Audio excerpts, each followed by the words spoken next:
নাটোরে ঘন কুয়াশায় দেখতে না পেয়ে মহাসড়কে ৬টি ট্রাকের সংঘর্ষে এক ট্রাক চালকের মৃত্যু হয়েছে। আহত হয়েছেন ৭ জন। শহরের মাদ্রাসা মোড় থেকে জানিয়েছেন প্রতিনিধি বোরহানউদ্দিন বনি।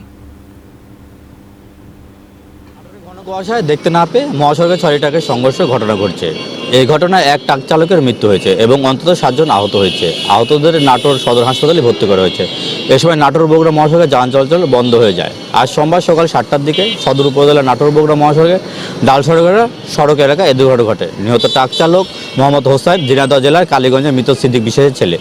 ঝলমিয়া হাইওয়ে থানা পুলিশের সহকারী পুলিশ পরিদর্শক সাদ্দাম হোসেন ও প্রত্যক্ষদর্শী জানায়, সকালে নাটোর থেকে বগুড়াগামী বালু বোঝাই একটি ডাম্প ট্রাক সিংড়ার দিকে যাচ্ছিল। পথে ডাল সড়ক এলাকায় বিপরীত দিক থেকে আসা একটি পাথর বোঝাই ট্রাকের সাথে সংঘর্ষ হয়। এ সময় মহাসড়কের দুদিক থেকে আসা আরও 4টি ট্রাক একে অপরের সাথে ধাক্কা লাগে এবং একটি ট্রাক নিয়ন্ত্রণ হারিয়ে সড়কের পাশে খাদে পড়ে যায়। খবর পেয়ে পুলিশ ও ফায়ার সার্ভিসের কর্মীরা ঘটনাস্থলে গিয়ে স্থানীয়দের সহায়তায় একজনের মরদেহ উদ্ধার সহ আহতদের উদ্ধার করে নাটোর সদর হাসপাতালে ভর্তি করেছে।